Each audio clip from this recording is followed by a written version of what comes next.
మిమ్మల్ని ఒకటే కోరుతున్నా, వైఎస్ఆర్ కాంగ్రెస్ పార్టీకి డైరెక్ట్ గా ఇండైరెక్ట్ గా మనం పనులు చేసే పరిస్థితి ఏ స్థాయిలో కూడా రాకూడదు. ఇది ఇంప్లిమెంటేషన్ చేసేటప్పుడు మాత్రం కులం గాని, మతం గాని, ప్రాంతం గాని, రాజకీయాలు గాని, పార్టీలు గాని ఇవేవి కూడా చూడొద్దండి.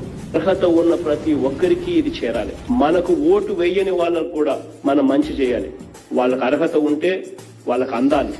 మనం చేసిన మంచిని చూసి రేపొద్దున వాళ్లే మళ్ళీ మనకు ఓటేసే పరిస్థితులు మనం క్రియేట్ చేసుకోవాలి. ఎన్నికలు అయ్యేదాకే రాజకీయాలు, ఎన్నికలు అయిపోయిన తర్వాత అందరూ మన వాళ్ళే.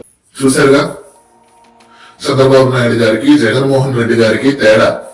మన ఆంధ్రాలో చదువుకున్న మూర్ఖులు ఎవరైతే ఓన్లీ 2 న్యూస్ పేపర్లు 4 మీడియా ఛానల్లో చూపి అదే నిజం అనుకుని నమ్ముతారో, ఎవరైతే వాళ్ళ సోషల్ మీడియా పేజీల్లో వేసే ట్రోల్స్, ఎలివేషన్లు, రీల్స్ నిజమని నమ్ముతారో వాళ్ళు ఒకసారి వీడియో చూసి నాయకుల మధ్య వ్యత్యాసాన్ని తెలుసుకోండి.